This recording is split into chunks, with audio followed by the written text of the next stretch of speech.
take the photographs and still frames in your mind, hanging on a shelf in good health and good time. Tattoos and memories and their skin on trial. For what it's worth, it was worth all the while. It's something unpredictable, but in the end is right. I hope you had the time of your life.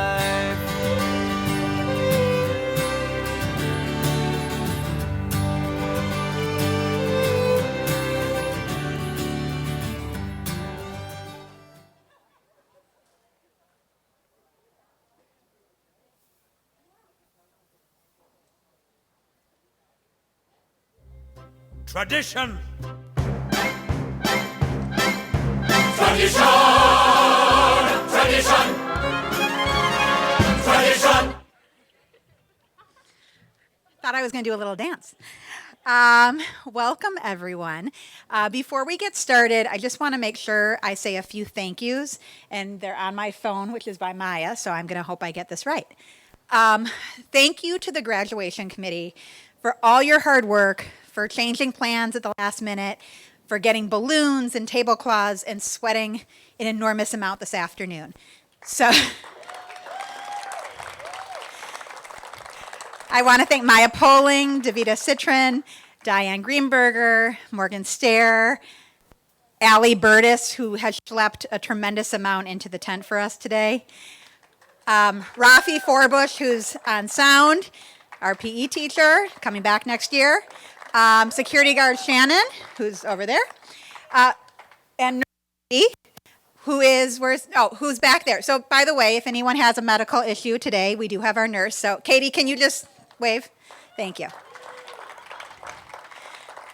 Okay, and for the graduates, I just want to remind you that you guys can take off your masks when you're sitting if you want. You can take off your masks when you're speaking if you want, but when you're moving, please keep your masks on. And that goes for anyone under the tent too. Okay, so Mazel Tov, Highlitzer Class 2021.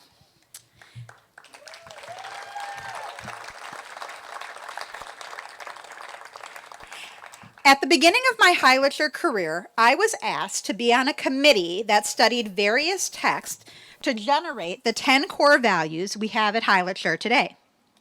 Sitting around that table as a young teacher, I don't think I fully understood the magnitude of what I was asked to be a part of. Standing here before you today, it's hard to believe that there was ever a time when our school did not have these core values to guide us. We use our core values to speak to our students about behavior expectations, to frame our thoughts when we are communicating to our Highlitzer families and our larger community. We use these core values to paint a picture of who we are as a school to new families and to people who may be unfamiliar with our Highlitzer community. Finally, for more than 15 years, Highlitzer graduates have shared how these values impacted their time at the day school and beyond. Unfortunately, I did not have the honor of being a Highlitzer graduate, although tonight I kind of feel like I'm graduating with all of you. You all probably have many feelings about your next step. Since I announced my departure from Highlitzer, almost every day someone asks me how I feel about leaving. I usually say it's bittersweet and that I have all sorts of feelings. Excited for my next step, scared to start something new, and sad to leave someplace that has been my second home for 21 years. Will people like me at my new job? Who will I eat lunch with? What will it feel to be like at a new school? I know one thing to be true. Highlitzer has prepared me to take the next step, and it has prepared all of you as well. You may not realize it right now, or even a year from now, but the experiences you have had at Highlitzer will also likely guide you in some way, not just as you enter high school, but for the rest of your lives. People sometimes talk about the Highlitzer bubble. They say that our school is not the real world. The reality is that you have been in a bubble, especially this year. This bubble has taught you how to ask questions, how to analyze various texts, both Jewish and secular. This bubble has also taught you how to self-advocate, stand up for what is just, and how to come to the aid of others. This bubble has been a source of protection, strength, and growth. It has helped make you who you are today and will help guide you into the future. So, as we graduate today, remember, it is not an end, but a beginning. When you get stuck, remember all you learned at Heiligler and remember the core values. Now, I'm going to prove I wasn't a Heiligler graduate, so I'm going to hopefully do okay on the Hebrew. Lo alecha hamlacha ligomer, velo ata vein chorin lehibatel mimena. It is not up to you to finish the job, neither are you free to withdraw from it. People cannot accomplish things completely on their own. We need to work together.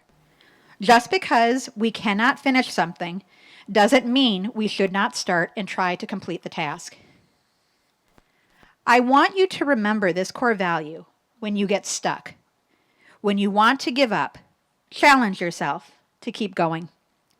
Continue to keep this goal close to your heart when trying to solve problems that seem impossible. Do not shy away from something that seems too big for you to handle on your own. Advocate for yourself and make your own contribution. Place another piece in the puzzle. You are not the first graduating class at Heiligler, and you certainly won't be the last. It is my hope that you go forth into the real world, whatever that is, proud of who you are and proud of the person you have become. Thank you.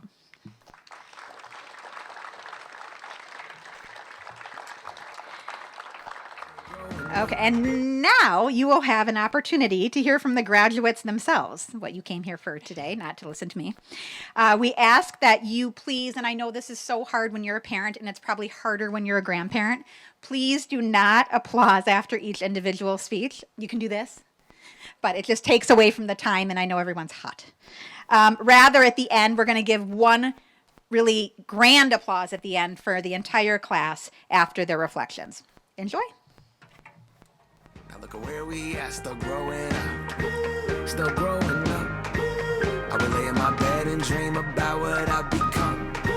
Couldn't wait to get older, couldn't wait to be some. Now that I'm here, wishing I was still. In 6th grade, right before I moved to Minnesota, I was a C student. I never took my homework seriously, and for the most part, I ignored it. Then, even when I did it, it was poorly done. When I moved to Minneapolis and enrolled at HMJDS, my parents said that I should start taking my homework and my schoolwork seriously. They told me, "We are not paying for you to goof off, and if you goof off, then we will put you in public school." When my parents said that, I realized that I had to start taking school seriously. When school started, I was doing my homework and getting it done, but it was usually the bare minimum. Teachers would say write 3 to 5 paragraphs. I would type 3 paragraphs barely, with double space and Comic Sans on. My parents were not happy about this and said that I would get some punishments if my work did not approve. My teachers did not threaten to punish me, but they did want me to work harder. One day, Mr. Mintz came up to me saying that I should start coming to office hours for extra help on assignments. I was really surprised. In all my other schools, I had not had a teacher come up to me offering extra help. After that, I started to care more about my school and my education. My grades started to improve. Not much, but a little. I started writing more on essays and going over my assignments a few more times after finishing them. I also started to enjoy coming to school. I was looking forward to experimenting in science, solving problems in math, and learning about Jewish and world history. I liked working with my friends a lot too. I also picked up a lot of ways to study and take notes. I learned how to plan my time and make sure I was getting my homework done. I even got to have 2 days a week with Mrs. Provost to work on more assignments.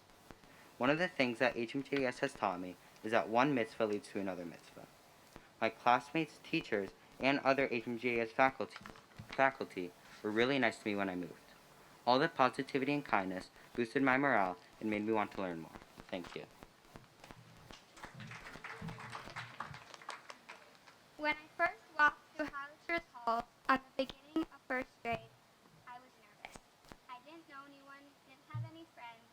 Everyone had been there a year before me, and that scared me. We want everybody to hear you, so we're going to have you start over. It's not working. Okay.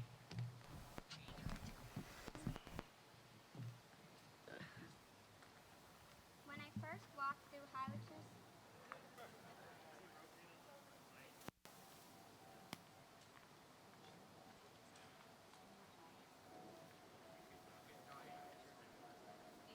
Okay.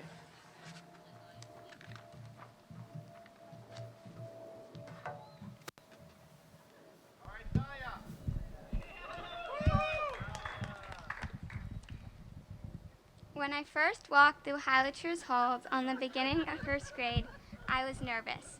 I didn't know anyone, didn't have any friends.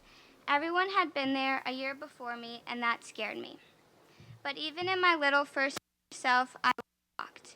Everyone, the teachers and kids, were so welcoming. As I walked into the room, a girl I heard was named Quinn ran up to me and yelled, "Dahlia." It made me feel so good she knew me, though we had never met before. Even though it was my first week, I felt I had been there my whole life. The class brought me into their community, and they became my family. From Miss Goldblatt teaching me to be pizzazzy, to learning to speak in front of people for my country report in 5th grade. The teachers really pushed me from just being a little girl to someone who really cares about my passions. I remember how my Hebrew teacher would always tell me that yes, I did a good job, but I was always capable of so much more if I put my mind to it, which is something I definitely want to take with me into high school. Yes, I've struggled too with learning challenges and friends, but through my struggles I have learned who I am, my values, and what kind of person I want to be. In the Torah, God says to Abraham, "Lech lecha," go on this journey. It is now time for me to leave my homeland for an uncertain journey of high school.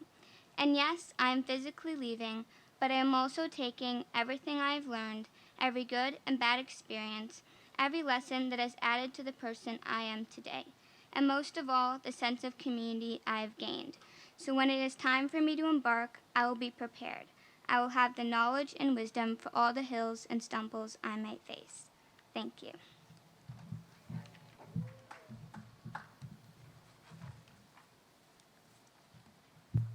All of the 4 years I've been here at Highlighter, I've had to deal with my ADHD. But in these past years, there have been times it has overcome me and times I have overcome my ADHD. I'm not saying having ADHD is bad, but sometimes it is a real pain. I have memories of myself acting out and making a scene in class. During the 3rd month of my first year at Highlighter, we had no plans for it. I was in Hebrew with Hamora Khani and I had an urge for attention and to make noise, so I crawled under a chair and yelled random things out loud, like, "I'm a caterpillar from China," and other such nonsense. My class started running around and yelling uncontrollably. It was all-out chaos. This wasn't the only time this would happen that year, and not only did these events distract my class and my teacher, but they also isolated me from a kind teacher and good classmates. A few teachers have been especially empathetic and have helped me brainstorm ways to go about dealing with it. For example, one of their suggestions included if I'm acting out, I might take a walk or try to do something quiet without bothering anyone. Dr. Keljik was notably patient, not just with me, but with my whole class, modeling how to deal with things and control situations. Ms. Slobodian was really helpful one-on-one. They would sometimes put aside needs of their own in order to help me get done things that I had to complete. These helped me defeat the problems and learn new ways to not act out. And even though I've faced challenges, there have been people around me to help. While I may not be at Highlighter forever, I will remember the people who have helped me face these challenges that I have overcome. Good things have come out of my ADHD, like friendships with teachers and new strategies that will help me for the rest of my life. I still struggle and I will always struggle with ADHD, but with the help of teachers and friends, I've overcome my ADHD to complete the goals I've set for myself. Starting school, my classic line was I don't get it. I've said this all the way through high literature. I used to just stop if I got stuck and needed someone else to help me fix my issue. I remember back in 5th grade we had the country report. In the first 2 weeks,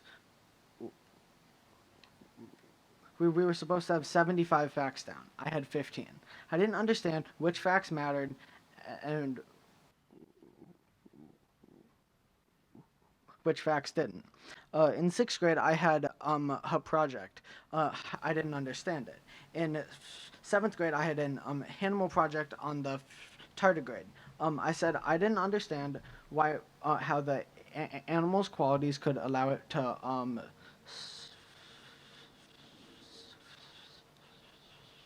survive. When I got to a hard spot, I tend to stop trying and start to watch TV. Even if a teacher offered help or asked if I knew what to do, I would say, I'm fine, I'll do it, or I can do it by myself. Even now, I still have times when I get stuck. But through it all, despite the number of times I've said, I don't get it, I have learned that instead of not trying, I ask for help or turn off the TV and head to my room and tell myself if I have done it in the past, I can do it again. Now, when I say I don't understand that is from an old bad habit, and it will come back. But now, more often than not, I say I don't understand it yet. I remember in 2nd grade, it was just a regular day. Posters and colors all around the room. My class was sitting on the carpet, and Miss Norton was reading us a story. I was chatting away with my friends, and of course, I wasn't even trying to whisper. Miss Norton kept reading the story and then abruptly stopped. Anyone could clearly see she was about to blow her top. Karen, you run your mouth like a lawnmower. The whole room went silent. I heard some snickers from some of my friends in the class, but I was dead silent. I felt horrible. I remember giving Miss Norton the famous stink eye for the rest of the day. Looking back at the story now, I was so adorable. How could she yell at a cute, innocent little Karen? Although, to be quite honest, she wasn't wrong. Ask any teacher that's taught me, I'm sure they will say I love it to talk and sing whenever I can, especially when I'm not supposed to. I myself am very aware of how much I talk, and it's a bit of an issue, but I'm working on it. I realize that it's a part of who I am. I'm a talker. What can I say? I keep the conversation going, and I now take that as a compliment. Every talker needs a listener, though, and luckily for me, my friends are great listeners. They listen to me talk about anything that is on my mind. They were there for me when I started opening up about my grandma who passed away about a year ago. I talked about what I went through and how hard it was to lose her at such an important time in my life, my bat mitzvah. Michelle listened, A.B. listened, Dahlia listened, and many others. They listened to every word I said and made sure to tell me they were there. I talk at random times, I talk at important times, and I talk when I'm definitely not supposed to. Though, through it all, my Highlander family listened to me. I can't thank you enough, and I am going to miss you all when we all move on to high school. But I know we will get together and talk soon. Throughout my 7th grade year, and really my whole life, I am always starving, literally for food. Right when I walk in the Highlander doors, my stomach is grumbling for the lunch period. If you can't tell, I usually eat large portions of food when given. Every day in 7th grade, I'd be in Hebrew class in the Teichman Center, the clock just in sight. As soon as Hebrew was over, I would bolt out of the room, not even stopping to drop my Hebrew materials off. Sadly, there is only one thing stopping me and my stomach from getting the sweet, tasty lunch, the hamotzi. We would all have to wait to say the blessing before we ate. To further put this into perspective, I felt like a cheetah being held away as its prey as it ran by. If you can imagine that, it's basically what I looked like. Pushing and shoving just to get as close to the door as possible, it wasn't pretty. While this story has always brought me joy as I look back on it, in a sense, stopping before eating was just like this year. Everybody was in motion, getting ready for our 8th grade year.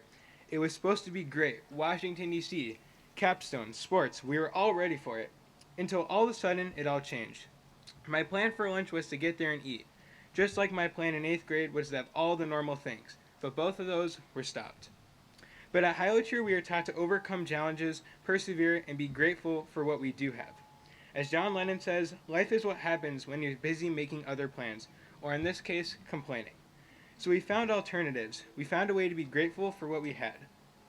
Even though I hated the hamotzi, I realize now that I've had a snack. But the hamotzi doesn't tell us to complain, it tells us to give thanks.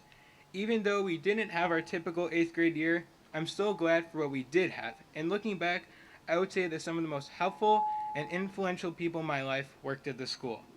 From reading with Miss Eastman in kindergarten to talking about the Israeli-Palestinian conflict with Wendy, you helped me learn, inform, and grow as a student.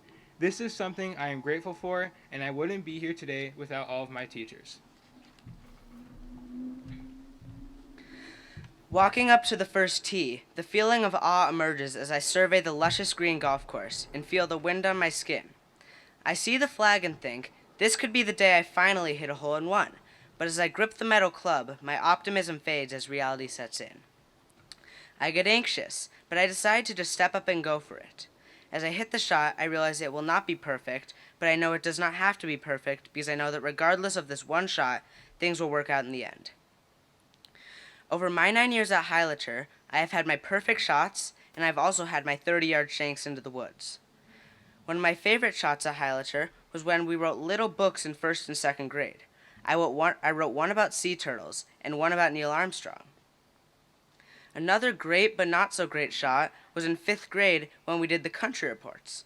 I was doing my report on Costa Rica, and I felt very good about it. Regardless of the quality, I vividly remember thinking mine with 12 slides and 3 pages of writing was a ton. Until I asked Ryan Steinberg how long his was, and was flabbergasted when he said his was 26 slides and 9 pages of writing. Finally, another hazard we ran into was the COVID-19 pandemic. When it started, distance learning was only supposed to be 1 month long. It turned out longer. And then there was Zoom. I can't even tell you how often Dr. Keljik would get kicked out of the meeting and make one of us host.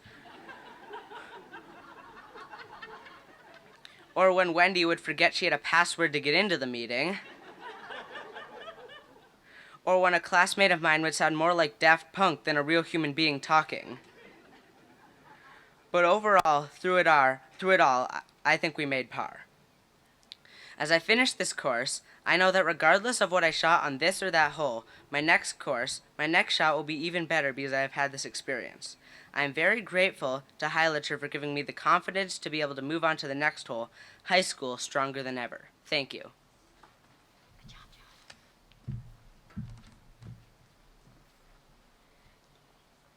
When I first walked into Highlature, I felt lonely and judged.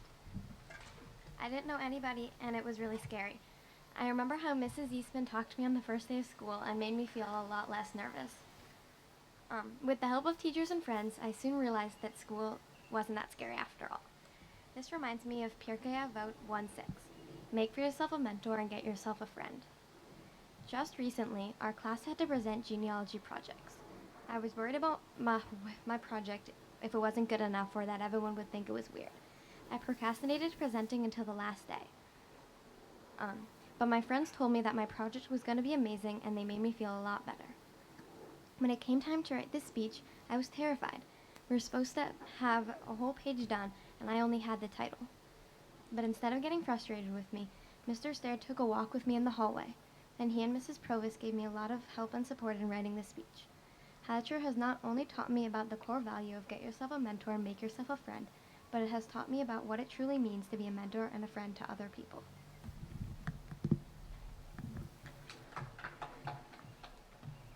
In 3rd grade, I had Mrs. Goldblatt, who was one of my favorite teachers. She always made sure that kids showed how they really felt. I remember that when I was really starting to figure out which kids would be in my corner and which kids weren't. I remember a book called Stone Fox, an uplifting story about a dog sled race where a boy needs to win to save his family. It has a very sad ending where many kids were very emotional. I remember at first not realizing what was happening, but that was when I understood what death was. This punched me in the stomach.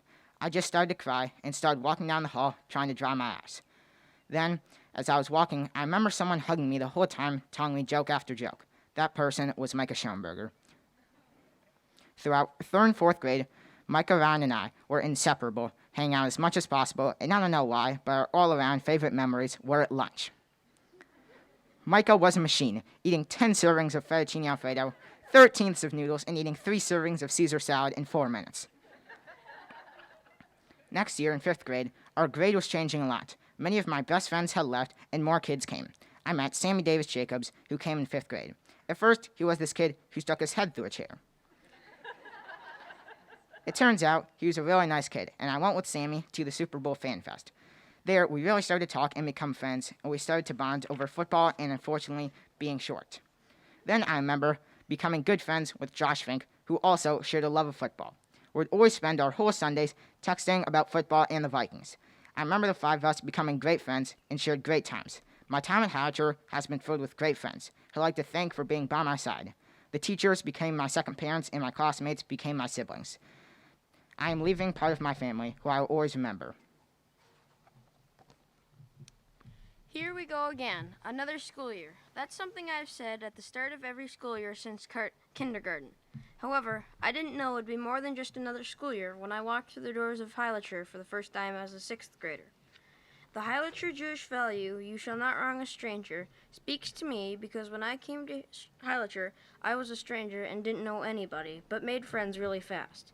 At my previous school, it was not so easy because I didn't learn much. There was more fighting among kids, teachers were not at their best, and it felt crowded. Now at this new school, I realized my Heilacher friends did not wrong me as a stranger. Instead, they included me and gave me a chance, which turned into some awesome friendships. A good memory happened this spring when my friends and I played a game where we had the times of our lives. Josh Fink had a 24 touchdown, 13 interception game. I'm serious. He really had that many plays. I did pretty well too. Recess is great, and I have felt lucky to go to a school where I had free time to go outside, play football most days, and connect with my friends and many others. I'd like to thank my classmates for being good friends, my teachers for always helping me when help was needed, my tutor Chris for all the advice, support, and encouragement, and my family for always being there. You have all been very important to me. And as Walt Disney said, all of our dreams can come true if we have the courage to pursue them. I've only been at this school for 2 years, but it feels like I've been here for much longer. I've made many friends and have made many great experiences at Heilacher. I felt welcomed when I first came here, and many people wanted to meet me. I started off at this school with only knowing a few people from camp, but that quickly changed. I met many new people, and my classmates and teachers welcomed me with open arms. On my first day here, I felt very shy, but after a few months, I felt comfortable with all my classmates and my teachers. I'm very glad that all my teachers and classmates helped me feel welcome at this environment and school. Unfortunately, I'm not going to high school with many other people at the school. However, I'm looking forward to seeing many of them at summer camps, and I will try and keep in touch with them. They're not going to camp with me, and I will cherish the memories I've had with them and at Heilacher for the rest of my life. Water off a duck's back. Jinx Monsoon, a drag queen, most famously said this during season 5 of RuPaul's Drag Race. I use this quote daily. Why, you might ask? I'm not going to tell you, but hopefully you'll see. Criticism for me isn't always taken well. Whether I deleted the missing work emails or talked back to teachers in class, it's not a strength of mine. Working on it hasn't been the easiest, but my cat, Delilah, has been a great therapist through it all. I mean, seriously, I just vent to her and she answers me with a subtle meow. Getting better at handling criticism is still a work in progress, but my teachers and friends at Heilacher all help me. Acceptance, or in Hebrew, Kabbalah. That's what I'm trying to focus on moving forward. But how did I get here? How did I become aware that criticism or constructive feedback was something I needed to focus on? Well, in the middle of 7th grade, I went to an IOP program called ARIS. For the 11 weeks I was there, I learned different skills, some pertaining to acceptance. I learned that criticism of schoolwork isn't always bad. It shows I have things to work on to be a better student and person. When I came back from ARIS, I had to get used to grades. I had to rebuild friendships and make new ones, And I had to get used to that dang point sheet, a sheet that gave me points for good behavior. Through it all, I now realize that the criticism and critique I've received has shaped me into the person I am today. So I keep reminding myself each and every day the criticism I receive is just water off a duck's back. Hi. I've always been quite an aggressive kid. I hit Avi on the head with a binder in 2nd grade. I hit Eliana after I left the clothes for the fashion show we were doing in Hebrew outside. I kicked Karen in kindergarten because she was hanging out with my sister instead of me. In 5th grade, I constantly slapped people with my oversized sweater for no apparent reason. The funny thing is, when people describe me, they may use words more like quiet or reserved. It's interesting to me because that is only part of me, and I'm still a child. I'm still trying to figure out who I am. I'm not one thing, I'm a lot of things. One time, in 4th grade, I was defiant. Aliana, Sarah, and I went to all the boys' bathrooms after school hours. We were such rebels. Another time I was silly and I bought this super goofy squid hat. One time I was really sad for one whole day, but Karen cheered me up and she's great for that. These are all who I am. Yes, I can be quiet and reserved, but there's a lot more to me. So I would give shout outs, but I don't want anyone to feel left out. But thank you to everyone for helping me shape who I am today. So when I started at this school, I was more confident than other kids, but I was still afraid and fairly helpless. I encountered some help from my teachers and classmates, but I wish there would have been more people there to help me. Since that time, I've tried to help other people to make things easier for them when I can, but I also just try to help someone because I think that that is a good deed in itself.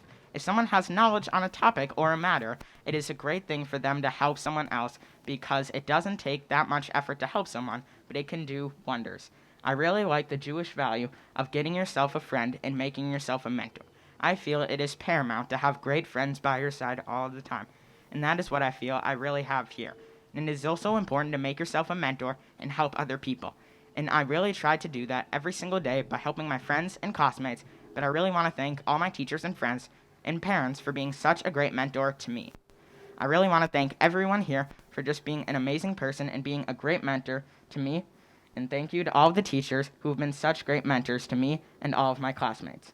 Thank you to everyone who has helped me over the years, and I really want to return the favor because, as I said, assisting is a great thing that someone can do. Just to help someone can put a smile on someone's face or make someone's day. And that is how I remember my class as such a great class who helped everyone. My first struggle was, as it is with all new schools, acquainting myself with the people and the place. I was very shy, but Mick Slobodian's jokes and peppy attitude drew me out of my shell and into the school community. Throughout my years at Highlater, Mr. Mintz's class was one of my favorite classes because I love science. I did struggle in it though, because I easily got off track and Mr. Mintz did not like that. He showed me how to take notes on key information of subjects we learned, so I could study the right things. This was and will be extremely helpful in the long run.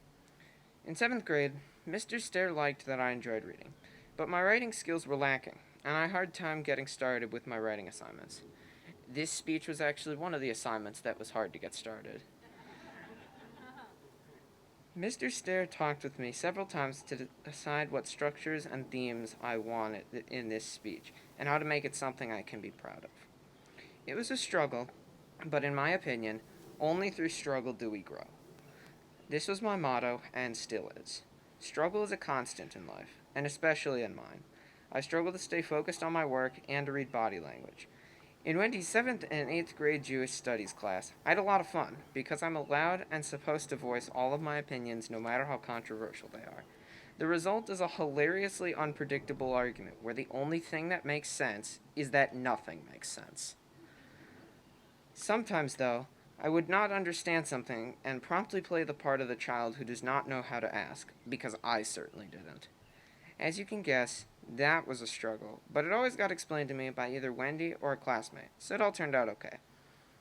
Well, for my time at Highlater, I've had many experiences, both good and bad. I've struggled a great deal with my classes, and with hard work and the help of classmates and teachers, I have overcome those challenges. I'm so grateful to have been here, and for the help and experiences I received and shared during my time here at Highlater.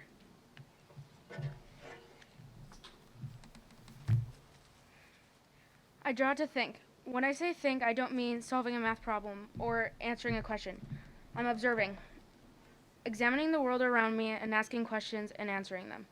Asking questions like, who is this? Why do people act the way they do? How does the world around me work?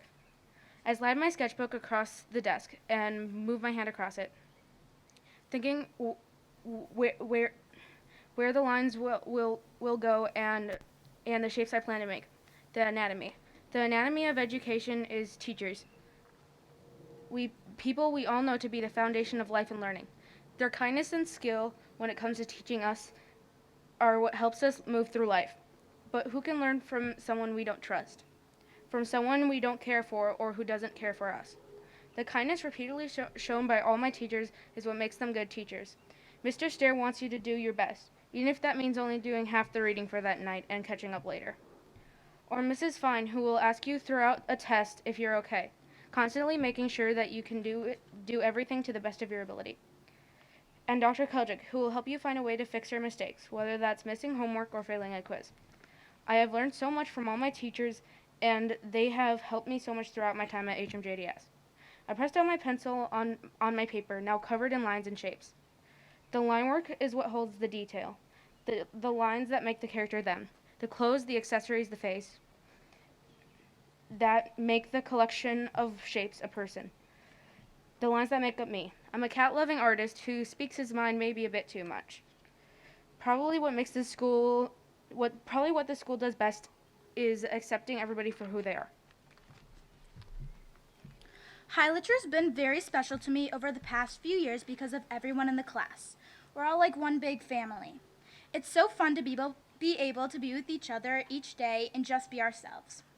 Many people in this class have known each other since kindergarten and even before. In the past few years, we've gotten so much closer than we were when we were younger. We have so many memories together, and I don't think we'll ever forget them. One memory I have was this past February when most of us decided to have a snowball fight. We all ran into the woods, made as many snowballs as we could, and threw them at each other. Some hurt a ton, but we kept playing anyways. It was so much fun. Everyone was yelling about how hard they got hit or how frozen their fingers were. Sammy didn't have any gloves, so he was yelling about how frozen his fingers were, and everyone was screaming to get away from Hayden because he threw the snowballs the hardest. We played for about 40 minutes or so until we had to finally go back in. Everyone's fingers were frozen stiff and hair was soaked, and everyone was smiling. This is how I'm going to remember my class.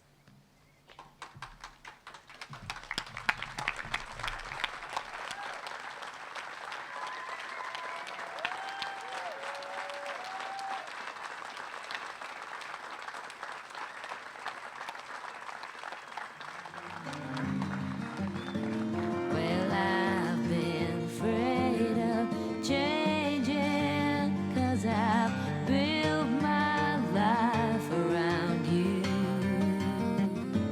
But time makes you bolder, even children get older, and I'm getting older. Hi, everybody. I'm going to begin the faculty blessings to the graduates. And today, I'm going to be speaking to Andrew. Andrew, some of your outstanding qualities are your... Oh, come on up, Andrew, yeah. Some of your outstanding qualities are your patience and your quiet fortitude. Many times in class, even as things seemed to spiral out of control, you showed that you could keep your head down and get your work done. I always appreciated how kind and patient you were with your classmates. You consistently sought to positively participate in class, move our conversations forward, and always do your best. You wrote essays with passion and humor. I'll fondly remember our conversations about sports, politics, and many other topics, as you and your brother were often the last ones left in the library at the end of the day, once you were back at school. With your good sense of humor, your extraordinary work ethic, and your exceptional patience, I'm sure you'll find lots of success in your life. I wish you all the best as you graduate from 8th grade. So.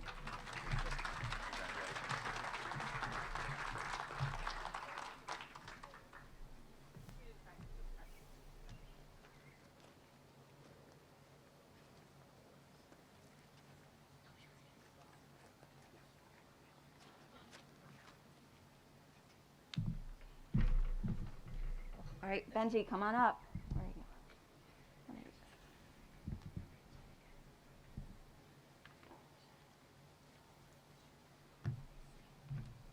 How you doing? I'm doing good. Theodore Roosevelt once said, "Do what you can with what you have, where you are." This quote came to mind when I started writing your speech. Benji started the school year off on Zoom and continued this way for many months. During this time, you stayed focused, motivated, and determined to understand the curriculum. I was so impressed with how you were always on top of your studies. Additionally, you welcomed a challenge with a calm demeanor and never gave up. Your determination and strong work ethic during math class, math team, or creative electives never failed you. You appear to have such a smooth transition when you returned to in-person learning. I not only enjoyed your insightful and thoughtful comments, but also your wonderful sense of humor. It brought me so much joy to see how you interacted with your friends. It showed me how much you value your friendships at Highlacher. It was such an honor to be your teacher this school year. I am so excited for the adventures that await you. Wishing you all the best. Congrats. Thank you. Yeah. We can do that.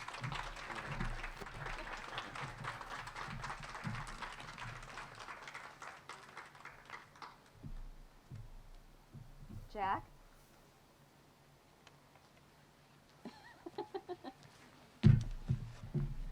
Hello. Almost 4 years ago, I had the pleasure of meeting Jack in 5th grade math class. The first memories that came to mind when I started writing your speech was how kind you were to your peers in class as well as your teachers. This wonderful attribute only progressed as you grew up. Most recently, I remember a few weeks ago when one of your friends got sick during our class and went to the nurse. A few minutes later, you asked me if you could go check on your friend at the end of class to make sure he was okay. This story, among many others, showed how thoughtful you are, as well as how much you value your friendships. I also remembered seeing your huge smiles every time you walked into my classroom. It brought me so much joy to see how happy you were, especially in a math class. More importantly, your excitement for life never went unnoticed. Whether we were talking about one of our favorite shows, The Office, or your love of cats, 23 Cats Goal, right? It was always a pleasure to be around you. In addition to your kindness, Jack is a true observer. I often saw the wheels turning inside your head when we approached a new lesson in math class, during our art elective, or when we were when you were in conversation with one of your peers. You often would take time to build a thoughtful, insightful, and creative approach, which was such a delight to see and hear. Last but not least, Jack, you blew me away with your bravery. It takes courage to grow up and be who you want to be, and that's exactly what you did, Jack. Embrace this new period of your life as you set out for a new, exciting journey. It was an absolute joy being your teacher all these years. Congratulations.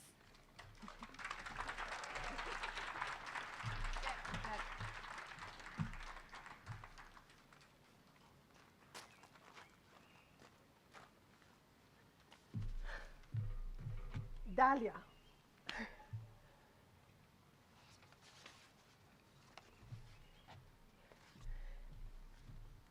Dahlia, you're a very clever girl. You know how to wrap me around your finger. All you have to do, speak Hebrew. If it's in the class, outside the class, and then things happen. First, I verklempt. Verklempt is get overexcited.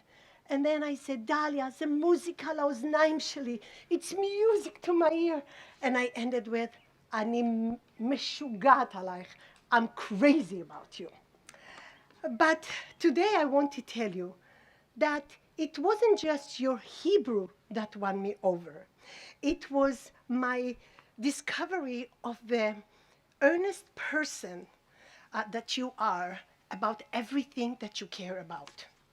One thing that you care about is justice and fairness. When you see a classmate or anybody in the class treated unfairly, you strongly defend them or her or them, and you act like a lion protecting their cub. The other things, when we talk about social justice, whoa, you passionately argue for it. The other things that matter to you is the environment. And I know it's come from the house too. You care about when we are careless about recycling. Then you take things to matter, you put things in the right things and lecture us on the way. The other thing, you are, I think, the only one that care about the one plant that we have in the class. You made sure that he have a sun and water, and you even gave me a short lesson about how to care for plant. Dahlia, your name is the name of a flower that is beautiful and delicate, and it comes with many colors. The flowers even is the national flower of Mexico because of its beauty. Yet, if you look beneath the surface, you also discover that its unusually strong roots, it almost look like a bow. You, Dahlia, have that combination of beauty and strength. As I discover, and especially this year, when God put Adam at the Garden of Eden, he didn't say, oh, just go, enjoy it. It's all for you. He commanded him, le'ovda u'leshomra, to work the land and care for the land. Dahlia, I think that the words that God gave to Adam, someone went into you too. And it's give me some hope that when things will blinks or will be blink, we will know that there is dahlias to continue to grow and blossom in the earth. And yes, Dahlia, אני מתה עלייך.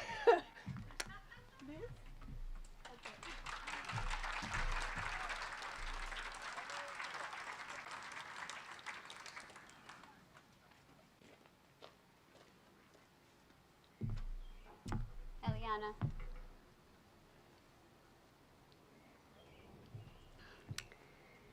Eliana, it has been a pleasure teaching you these past 4 years. The moment I walked into your 5th grade classroom, I noticed you. You have a way of making those around you feel welcome and at ease. Your smile is friendly and your bubbly personality shines through in just about everything you do. Your up for anything attitude allows you to excel in all that you try, from swimming to gymnastics to dance. I so admire that, and you're not afraid to take risks and ask questions. Albert Einstein once said, learn from yesterday, live for today, and hope for tomorrow. The important thing is not to stop questioning. I have seen the Eliana of yesterday grow into a strong student, a kind friend, and an independent thinker. I have memories of when we started working together, when you would say things like, can you just tell me what to do? Which have been replaced by, so should I just do X, and then Y, etc. You are there, Eliana. You've taken everything Heilicher has to offer and are ready to move on. Please keep your optimistic outlook in all of your tomorrows and never stop questioning. I'm so proud of all you've accomplished.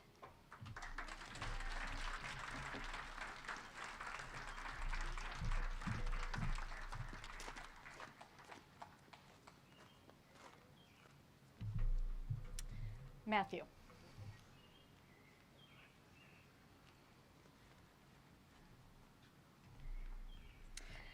Tzedek, tzedek tirdof. Justice, justice you shall pursue. So much of Jewish jargon was completely new to you when you entered in the fall of 2019.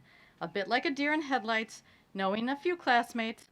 So I'm going to throw in as much as I can possibly squeeze in before you go. We want to make sure your education is complete. You live mitzvah goreret mitzvah, which we loosely translate as one good deed leads to another. I saw this so clearly when you and your dad rolled up your sleeves, and likely some other family members as well, in the heat of last May, providing food to people in George Floyd Square for an entire weekend, probably more. Mitzvah goreret mitzvah, one good deed leads to another. You embody another core value. It's not up to you to finish the job, but neither are you to desist from it. Justice, justice you shall pursue. Reading, reading you always do. You have become not only a student of Torah, but a Torah scholar, whether debating the merits of redeeming captives, sharing the intricacies of the Communist Manifesto like no one else, or digesting what is happening between the Israelis and the Palestinians. You do your homework, you quote your sources. May you continue to pursue justice, research always, and continue the relationships that you have built here at Heilacher. We are all so glad that you have cast your lot with us here at Heilacher. Mazal Tov.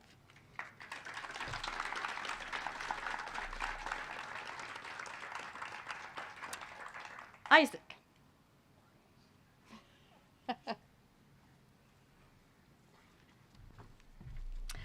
Isaac, it is said that we all stood at Sinai together, and I'm pretty sure that you and I knew each other back then. Certainly, though we are, take note, third cousins once removed, we go pretty far back, and either way, we've sort of had each other's number all along. Each time you outsmart me, while I put on my grimace face behind my mask, in fact, my heart is singing, because each and every attempt, success, where you outsmart me, you use a phrase from either Torah or Mishnah, and it fits the situation. Win-win. Aseh lecha rav u'keneh lecha chaver. Many of us here knew you before you could read, before you could coherently argue, before you were a student here at Heilacher, and we are all so pleased at the student and young man that you have become.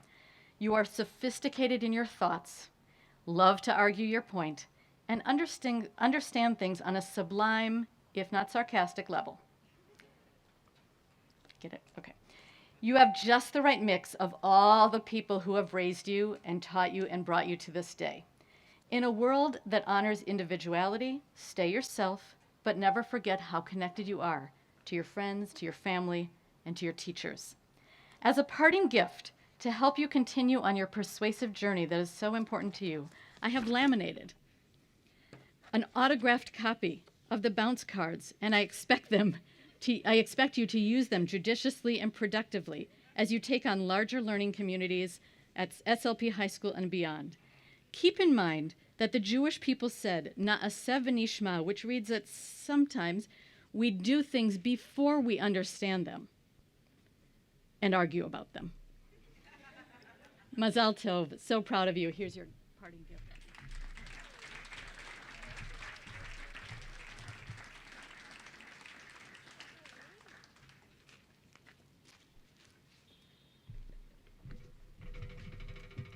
Karen.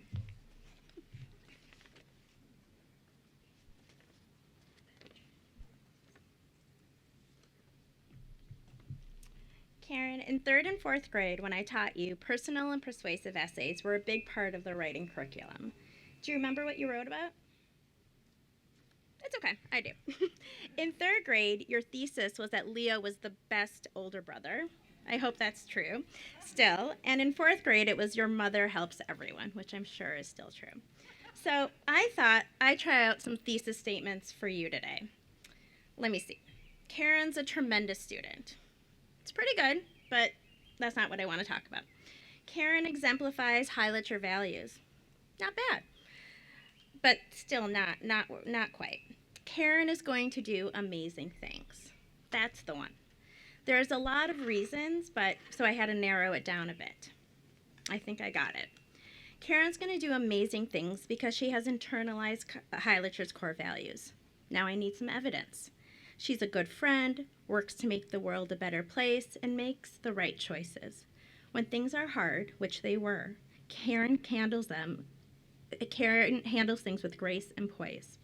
Another reason Karen will do amazing things is because she brightens everyone's lives. Every time I see Karen, without fail, I get an enthusiastic and authentic smile and a check-in on how I'm doing. I get a little of Karen's light shown on me. And lastly, Karen is going to do amazing things because of her talents. Whether it's academics, singing, dancing, or creating an art project, Karen puts her whole heart into what she does. Now, Karen, a thesis needs to be an opinion. I taught you that. But I know that for anyone that knows you, these are just the facts. So now to my conclusion. Karen, I can't wait to see what amazing things you do next, and always remember that Heilacher and I are always here for you. Mazel tov to the class of 2021.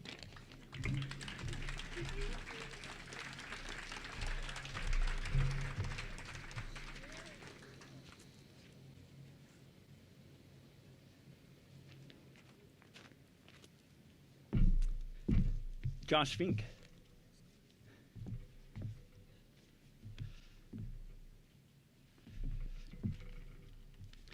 Josh, you are a tinkerer.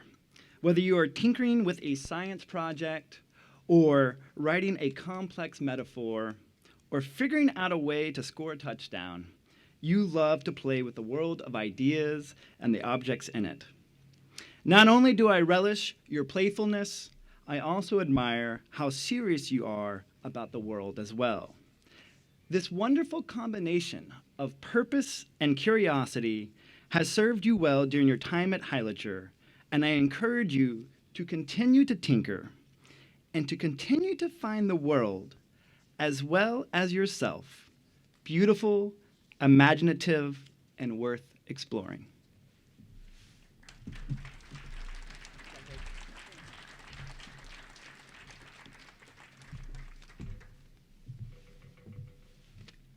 Sammy.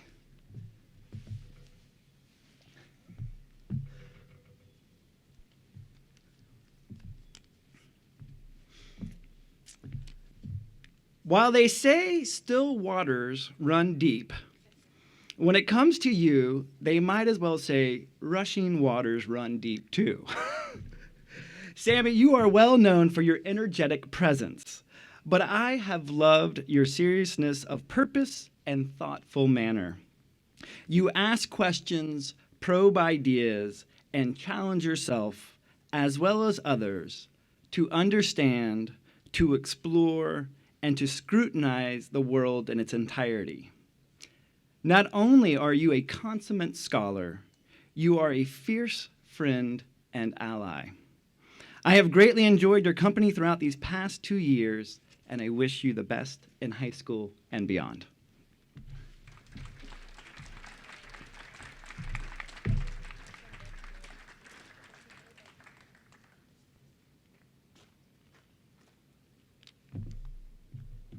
Gabriel?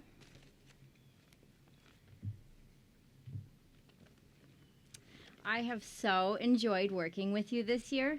I admire your integrity, curiosity, intentionality, and candor. A highlight of each week for me was definitely our walking meetings. During these conversations, you often shared tidbits of useful information and parenting advice, like where to buy the best pita, why watching recordings of other people playing video games is a thing, and the importance of planning my entire summer around cardboard camp if I have any hopes of getting my kids in. But you said something recently that has especially stayed with me. I had asked if you were interested in joining a specific sport team, and you replied, and I'm paraphrasing, that just because you enjoy doing something doesn't mean you want to do it in a structured or competitive manner. The way you said it, it was so obvious to you, but it's something so many of us easily forget. The value of doing something simply because we enjoy it. So thank you for that reminder and for all the other morsels of wisdom you shared. Congratulations on your graduation from Heilacher. I wish you all good things.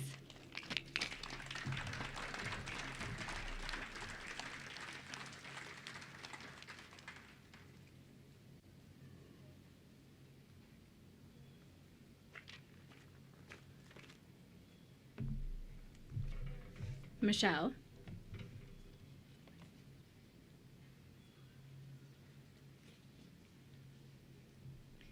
So, Michelle, as a math teacher, I'm clearly always thinking about numbers. And when I thought about speaking to you today, I kept coming back to the number 7. 7 is considered by many to be the luckiest number. And I consider myself so lucky to have had you as a student. When I first met you, you were in grade 7. You were one of 7 students in the class. A natural leader, a diligent student, a friend that always listened with an empathetic ear, and a young person confident in your own abilities. But you always made sure to be an individual among the 7. Many elements in Judaism are also built around the number 7, and some rabbis consider 7 to be the perfect number symbolizing completeness. Michelle, you have now completed your middle school years, and as you head off into the world of high school, I have no doubt you will take with you all of the amazing qualities that make all of us so lucky to know you. Continue to be you as you embark on this next journey, and know that everyone who meets you along the way is so very lucky to become a part of your story. Great things are waiting for you, and I am excited to see all that you achieve.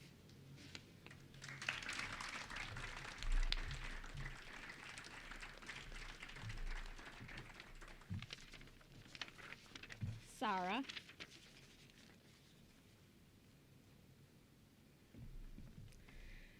Sarah, when I thought about speaking to you, the number 10 seemed to fit perfectly. The world's standard number system is based in tens, and many consider 10 to be the perfect number. Sarah, you're hardworking and fun-loving, a diligent student that still knows how to make school fun, an engaging storyteller, yet a great listener, a perfect balance of qualities. When I thought about what to say to you today, the story that stuck in my mind was one about camping. It seems strange that a person I enjoyed teaching so much would be associated with an activity I enjoy so very little. But back in February of 2020, before we moved to distance learning, when word of COVID was center stage on the news, every day you would come to math and announce to the class you were buying a tent and moving to the woods to escape the pandemic. I didn't think you were really going to relocate your life to the woods, but it was clear that you were trying to avoid this new unknown situation. You clearly didn't move to the woods, and instead you faced this scary new time head on. I hope you always find the same strength to take on new challenges, no matter how scary they seem, because with your determination, dedication, and humor, I have no doubt you can take on anything. The number 10 also represents the completion of a cycle. You have now finished your high literature cycle and are about to embark on the next phase of your academic journey. May you meet each new challenge with a smile, your never-ending determination, and always find successes in whatever you put your mind to. I will certainly miss your enthusiastic waves coupled with a smile every time we pass in the hallways, but I wish you all the best next year, and I cannot wait to see what you'll accomplish.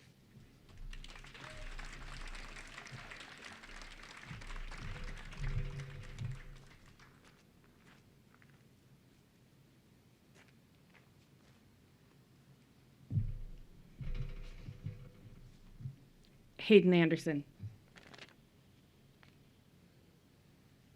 It's my favorite moment because they always look a little bit scared. They're like, what is she going to say?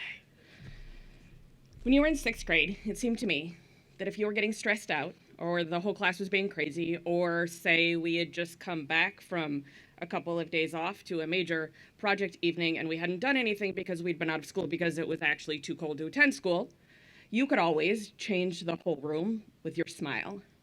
And I would watch as everyone, including me, would take a deep breath, chill out, and find their own smile. And then this year hit, and it's been a doozy. On a few rough days, I've been walking down the hallway, and I look up and there you are. And your smile has shown all the way through your mask. I could see it in your eyes and in that top part of your cheekbones that's still visible even though there's the mask. And that smile has absolutely still done its job, despite everything. One of our sages, Shammai, told us to greet everyone with a cheerful face.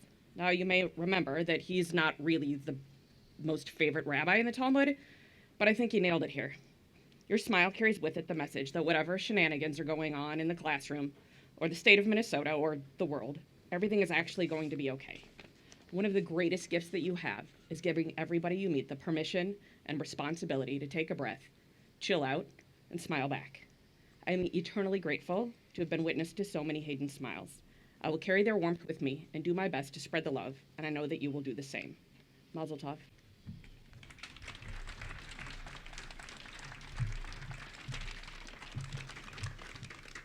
Mike Schoenberger.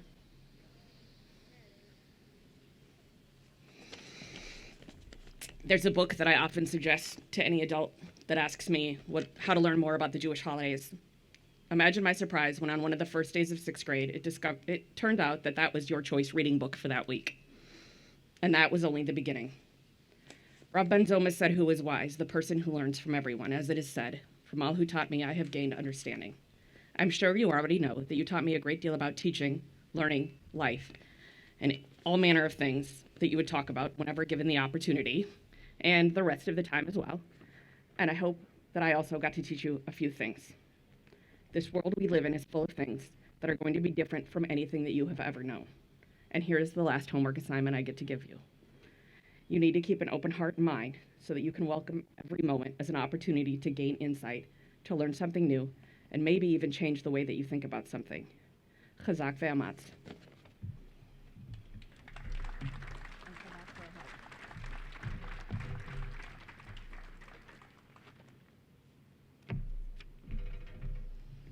Ryan.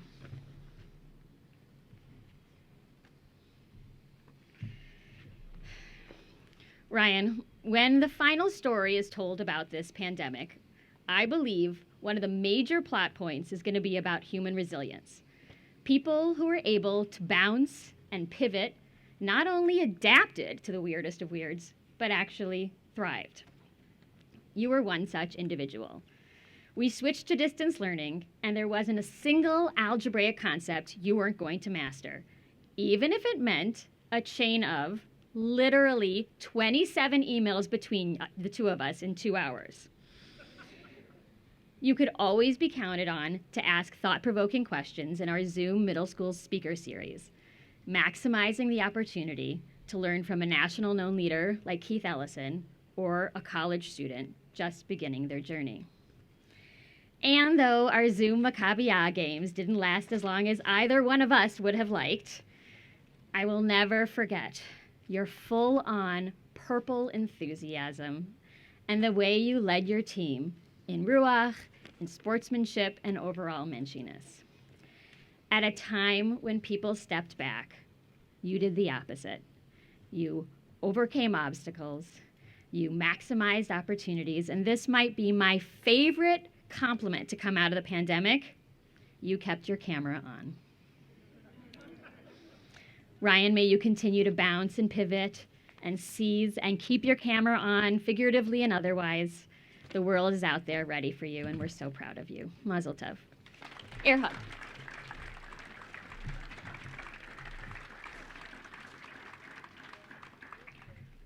AB.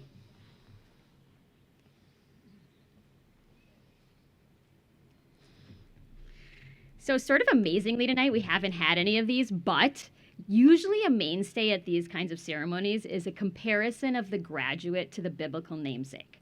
But this is not that speech. I would like to point out how you are not like Abraham. So we're going to start with the biggie, the Akedah, which I think we could all agree is probably all about blind faith. Blind faith. Not so much.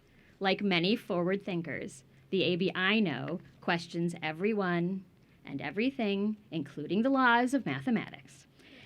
And furthermore, in the same story, I'm pretty sure that you would not have been appeased by the sacrifice of the ram in Isaac's place. So deep is your respect for the life of all creatures, including geese.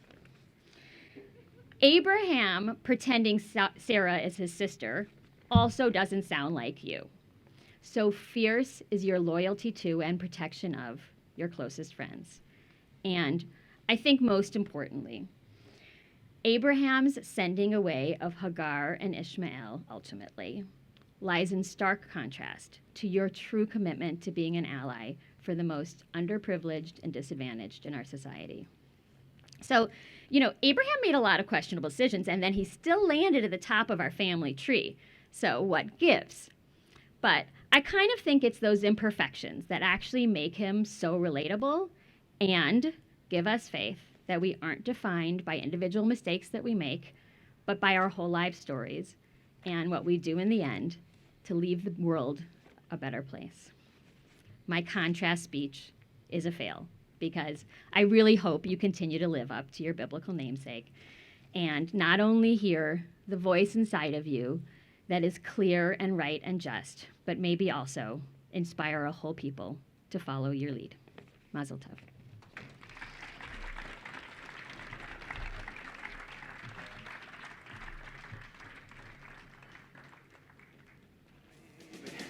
Don't you forget about me. Don't you forget about me. Will you stand up? All right, I guess I'm up. First of all, can I get a water from someone? I feel like I'm doing my stand-up routine here.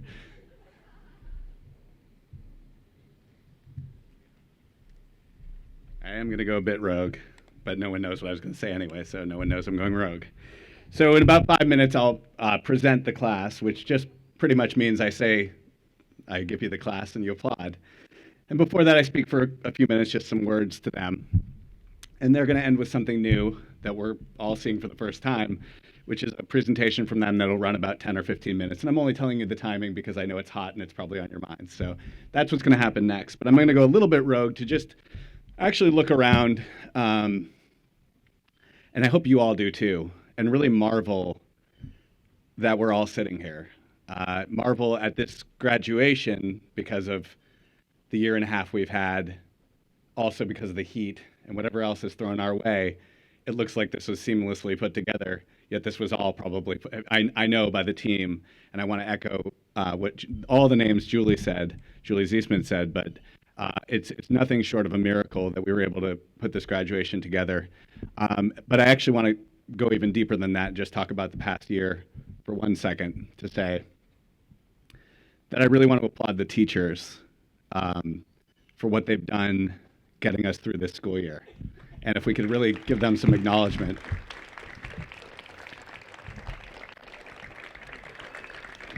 Thank you. Okay. So I'm going to try to speak to the students. So I'm going to face away from you a little bit, and I apologize, as much as I love all the parents and the grandparents and other visitors. And before I actually get to that, one thing we do typically do is also acknowledge families who it's their last child graduating or they're leaving the school for another reason. And there are quite a few in this class. So I'm just going to say their names, and then we can applaud them all at the end. The Davis-Jacobs family, Dresner family, Dworsky family, Harris family, Joseph family, Kenigsberg family, Schmieg family, Steinberg family, and Wolf family. Thank you all.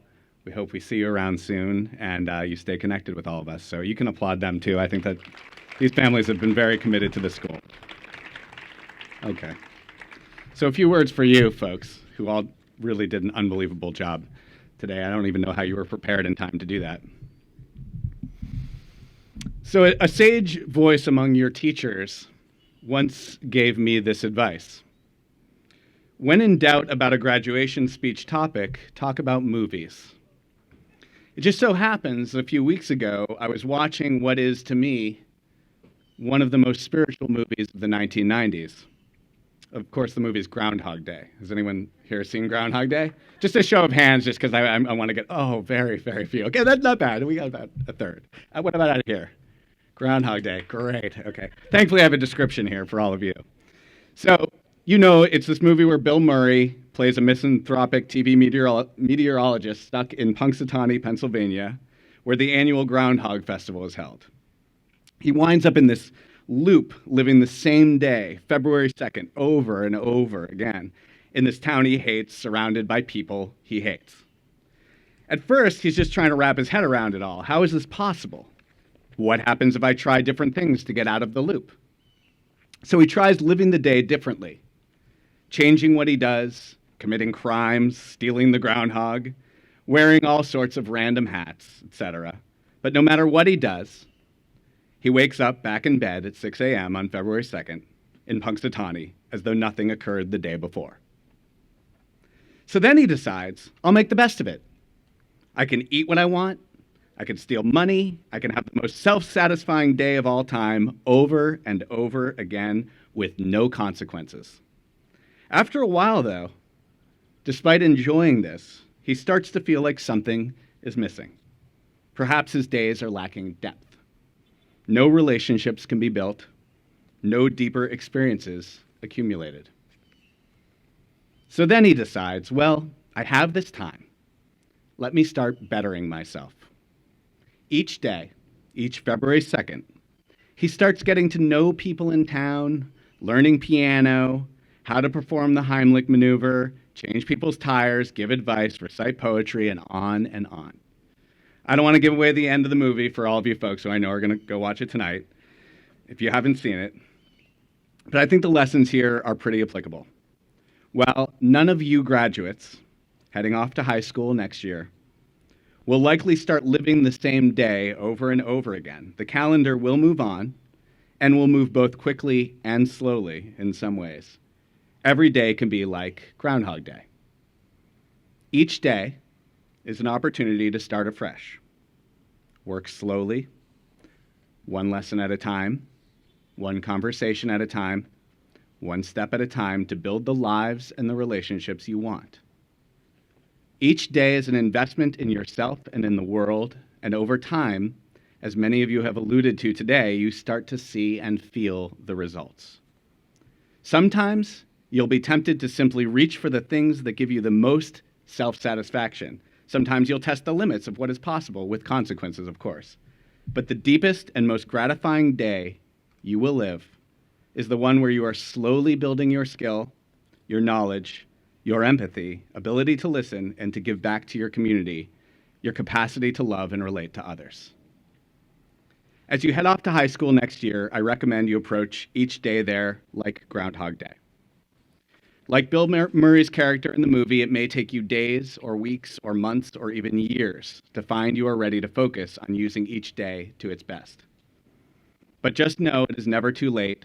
You never waited too long, and at any age or any time, you can start living each day as though it were February 2nd. I'm so proud of all of you, so confident you will go into the world and do great things. Thank you for giving of your time, energy, enthusiasm, hard work, your incredibly fun and witty character. The school is a better place because of all of you. Now you can go make all your future places better as well. We can sit back at a distance and watch proudly. I give you the class of 2021.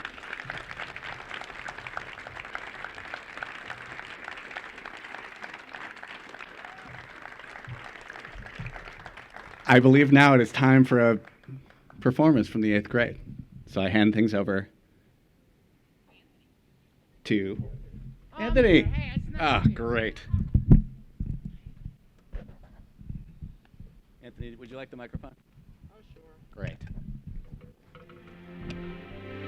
So we talked all night about the rest of our lives, where we're gonna be when we turn 25. I keep thinking times will never change. Keep on thinking things will always be the same. But when we leave this year, we won't be coming back. No more hanging out. Hello, everyone. My name is Anthony Sisler Newman. I'm the theater director around these parts. This year we weren't able to. Thank you. This year we weren't able to do a play. However, over the last 6 weeks, almost 6 weeks, 5 weeks maybe, we have worked together to create a performance for graduation. This class is. I won't talk a lot of talk. I'm sorry. This class is the reason that I decided I needed to do a comedy. Whatever the year was that we did that. And then this year, we created a piece that really speaks for itself. And I'm very proud of them. So give it up for the graduating class of 2021.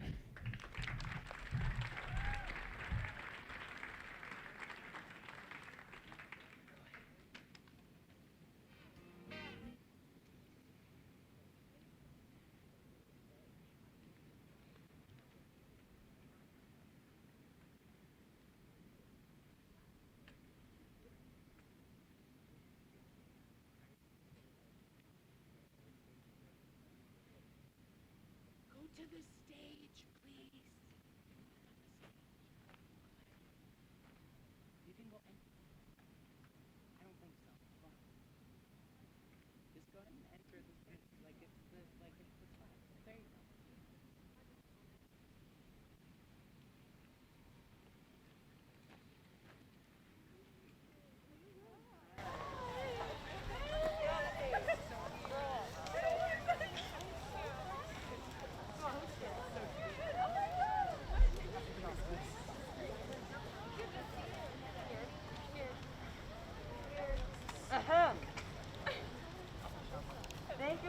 much for coming. I am so excited to have you here at my private beach house in Miami for our 15-year Highlander reunion.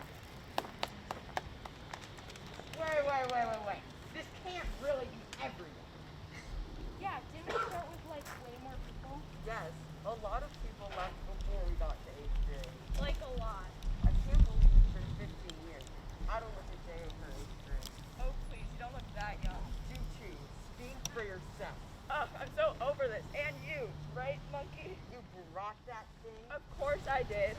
I heard there's like roommate paradise over there with those two. Can you believe they've lived together for 15 years? Did they really? Yeah, I think they even got married. This is why we can't live together anymore. Whatever. Good luck in the fashion industry. I'm not inviting you to RuPaul's parties anymore. Anyway, as I was saying, I'm so glad to have you all here at my private beach house in Miami. As most of you know, I've made myself a small fortune in early investment of cryptocurrency and have become quite the success on Wall Street. You may have seen me on Shark Tank next to my buddy Mark Cuban once or twice. That was the episode where I got on and saw you for the first time since Highlander. Yeah. Remember that. I saw that episode. It was right after that one about the cat tree that can hold more than 20 cats. How many cats do you have? 23. We have fluff muffins. We have regular muffins. We have blueberry muffins. We have fluff. Okay. That's way too many cats. I just have my one dog named Dog. Wait, Andrew, you have a dog? Anyways, I'm practicing sports law in Canada with my main man, Brady. Like Tom Brady? He's still playing? Just in Canada. Wait, which twin are you? I'm Ryan. Right, Ryan. Wow, a lawyer in Canada? No, I'm not a lawyer That's pretty cool. I'm not a lawyer in Canada. Tonight, at our 15-year reunion of our graduation from 8th grade, I thought it would be nice if we could come together and reminisce about some of our best memories from our days together at school. Do we have to? I mean, I was only with you for like 1 year. Most of it that was online. Yeah, TDLP.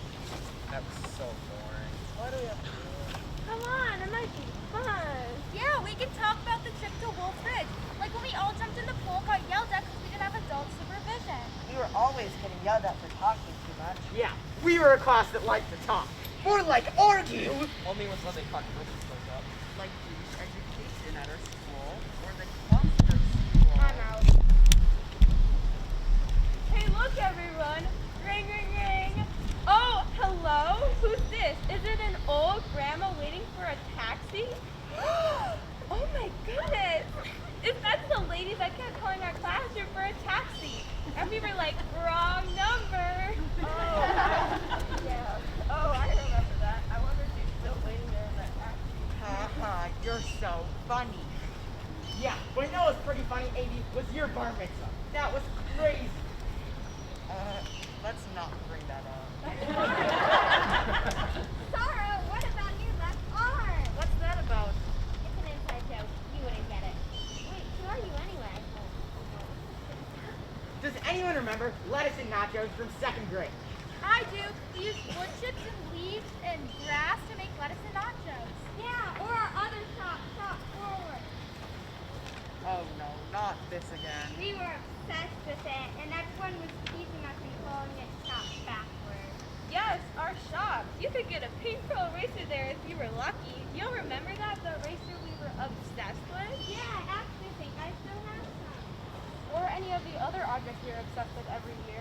Erasers, Tsum Rubik's Cubes. I've actually been working on some new engineering that will revolutionize the way people use Rubik's Cubes. That's fascinating. Timmy, what do you do again? It's Sammy. Some teacher just got my name wrong for like half a year. I just went with it. Now I'm a ballet dancer. You are? Yep, that's my identity and nobody else's. Prove it. Okay.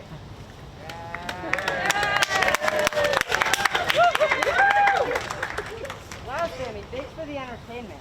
I had thought about serving vegan cheese for the event tonight, but I remember how well that went over at Wolf. And the other school on the other side had cake or something. That was the worst. Not as bad as the bug funerals, but pretty sad. Bug funerals? Oh, I remember those. What a caring class you were having funerals. Caring and loud. Yeah, especially at all school lunch, or when we tried to all play football together, which I think it's time I told you, I'm now the starting point guard for the Minnesota Timberwolves.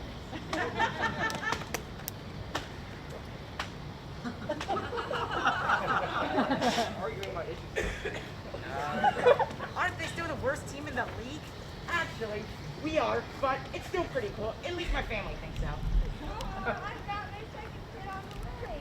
I just had my second kid. That's great. Yeah, though, with my veterinarian schedule, things can get a little wild sometimes. Wild? You want to hear about wild? I've got 5-month-old triplets, Karen, Karen Jr., and Chad. Wow, are you looking for a pediatrician? I'm my own kid's doctor. I could be yours too. Maybe. I did deliver them myself, you know. I'm an OBGYN now. You're joking. Where'd you go to med school? Anyways, did anyone watch my season of Drag Race? You were robbed.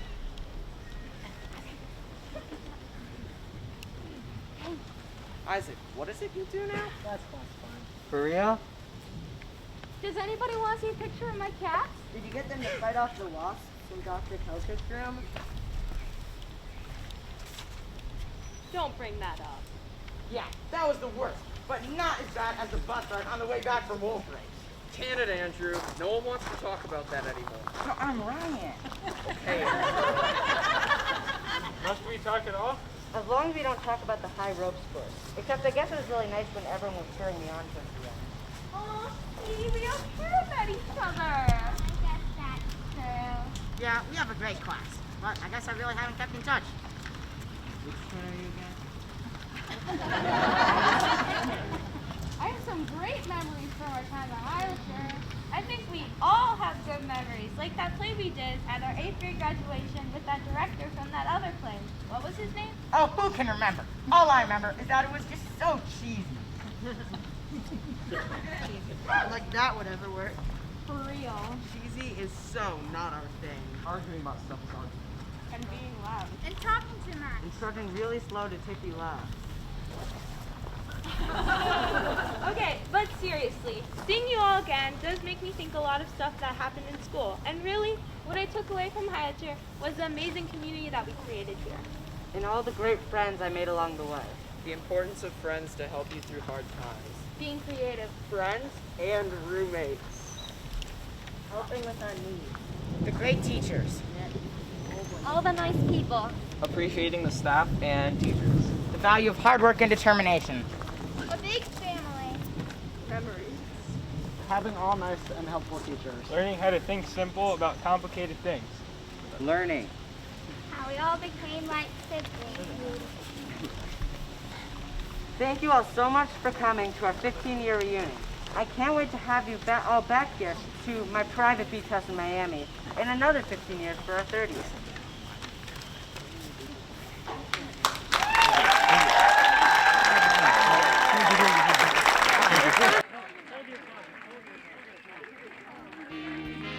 When it's not always raining, there'll be days like this.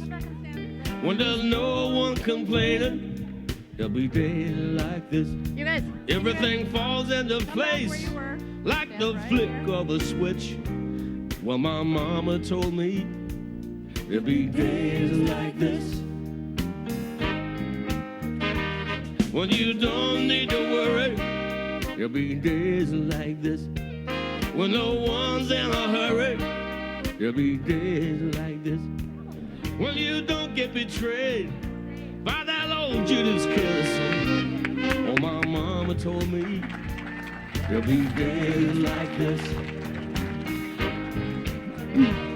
When you don't need an answer.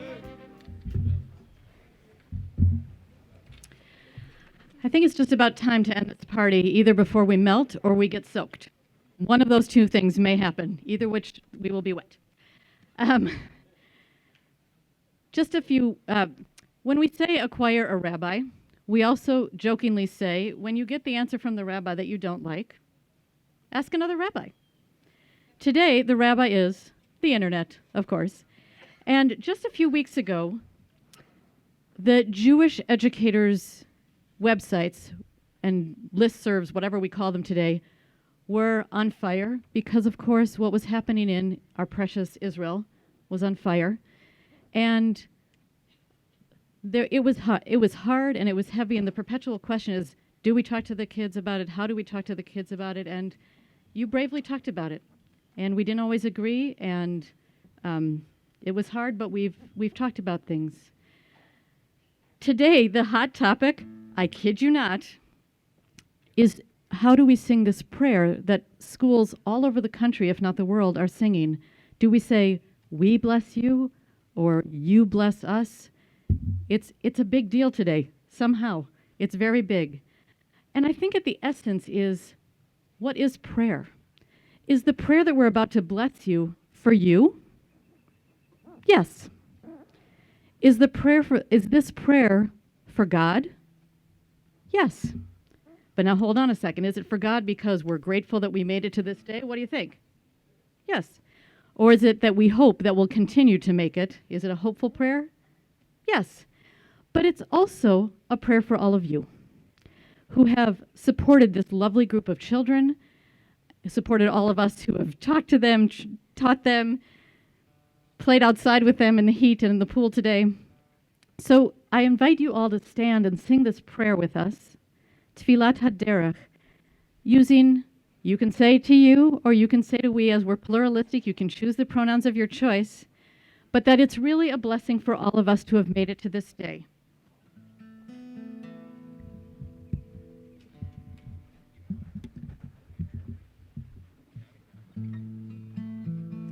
If you want to say we are blessed or you are blessed, go ahead. I'm going to sing we are blessed. May we be blessed as we go on our way. May we be guided in peace. Sound great, sing louder. May we be blessed with health and joy. May this be our blessing. Amen. May we be sheltered by the wings of peace. May we be kept in safety and in love. May grace and compassion find their way to every soul. May this be our blessing. Amen. Amen. Amen. May this be our blessing. Amen. Add whatever harmony you want. Amen.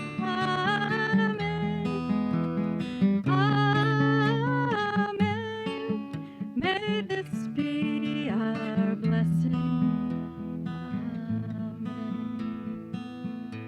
We have made it with no small thanks to all of you, no small thanks to all of you, no small thanks to the Holy One who gets us where we go. Baruch atah Adonai, Eloheinu melech haolam, shehechianu v'kiyamanu v'higianu lazman hazeh.